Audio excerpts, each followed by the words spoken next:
Welcome back to Boston Has Entered the Chat. And we now got our guy, Julian McWilliams, MLB national reporter for CBS Sports. Julian, good morning, man. Thanks for joining us.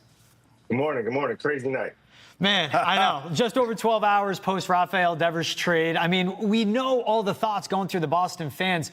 As a guy that covers this team day to day, covers the league as well, what are you hearing that led to this shocking trade out of nowhere, sending Rafael Devers to the Giants? Well, really, I think it started even back before spring training. You know, for what it's worth, the Red Sox didn't communicate with Rafael Devers that they were going after Alex Bregman. The Red Sox have had interest in Alex Bregman dating back to last year, and they saw this as a possibility in moving Devers off third as a possibility.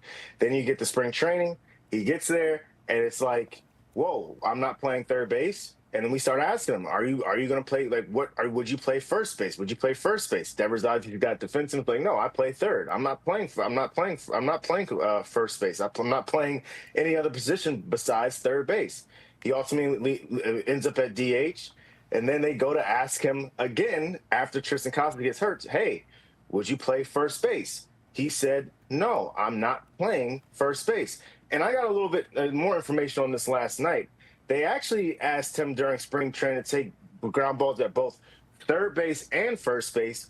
He told them no, and he asked them to trade him. So the trade part happened a bit earlier than we thought it would have happened, but Devers had thrown it out there before, even in spring training, he had thrown it out there. So that's big. I mean, if he's going back, they're saying, hey, change your position. Right. And for him to not just say no, but trade me then if you want me to change. Do you feel like that was the first fracture? And, you know, we've seen the reports that it seemed like it was unrecoverable, the relationship between Devers and the Red Sox. Do you think that really set in motion all of this? And got to a point, I guess you'd say, of no return? Yeah, 100%. I think the Kansas City thing, too, when John Henry flew out there to try to talk to Devers, I don't think it went as he wanted it to go, and Devers ultimately didn't end up at first base. And the team needed a first baseman. I mean, they're running out, you know, for whatever it's worth, Romy Gonzalez and Abraham Toro, they played well, but those aren't guys you can run out there on an everyday basis. Right. And Devers, you know, that should be something that he took personally and start seeing those guys struggle out there at first base, because it's not an easy job to do. I actually think Devers can be a really good first baseman. He didn't decide to do it. So if you're looking at the situation, you're saying, hey, Rafael, you know, go play first base, and he doesn't do it, the clubhouse then becomes a dark cloud. There is this dark cloud in the clubhouse because it's this elephant in the room. They brought in Alex Bregman to be a leader, right? Because frankly, I don't think they have a leader on this team. I saw what Jared said, and he does great work, but I disagree on that front. I don't think Jaron is the leader that they want for this team.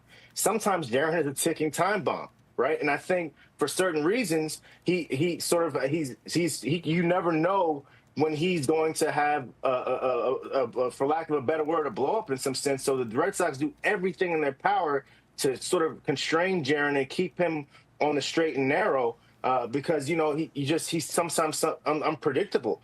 Bregman came there as the adult in the room. And now the only adult in the room was the guy who is now the center of attention.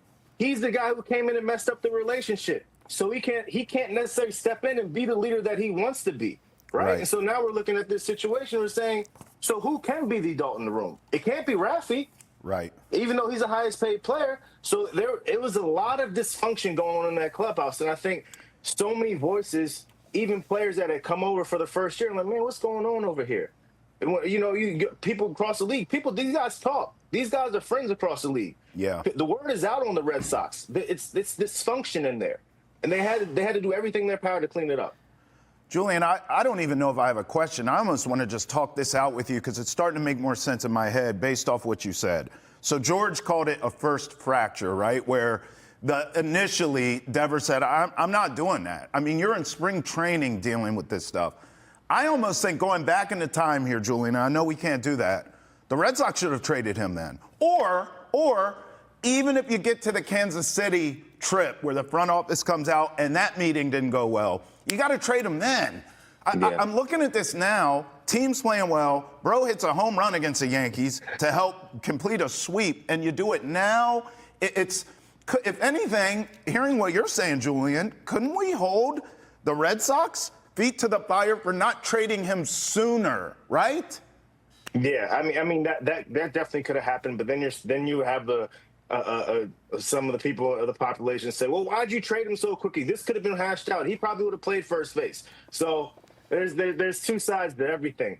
You know, for it to get to this point at all is wild for me. You know, and I said yesterday on a couple other platforms, and this might sound crazy, but to me, this is crazier than the Mookie Betts trade. In a sense, I'm not saying that he's a better player than Mookie Betts. Mookie Betts is going to the Hall of Fame. They should have never traded Mookie. I don't think like that's turned out to be a catastrophic mistake. I think that's set this franchise back. Mookie is Mookie who he is.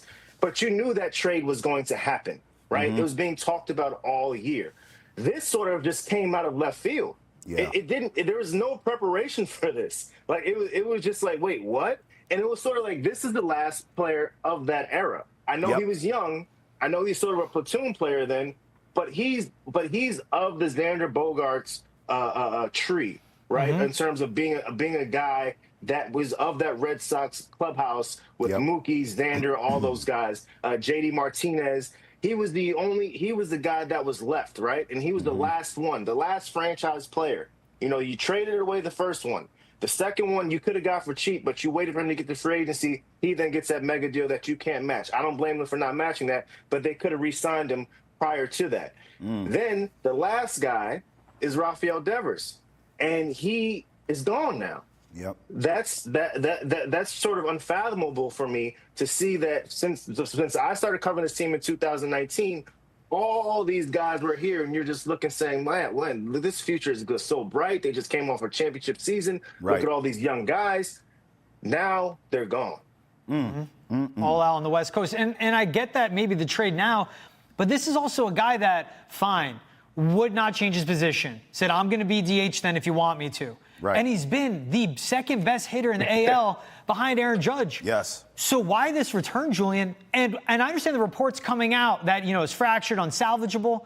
Why not shop the trade? That's right. And I get the Giants ate the entire contract, but get to the point of we need that immediate impact return. MLB players, not just prospects. That's what I can't wrap my mind around, that you're going to trade your best player, fine. But you got to do what's best for the team in a way. And, hey, let the other MLB teams bid against one another, and let's get the best return possible. He had to be a cancer then, George, for them to make this move, right?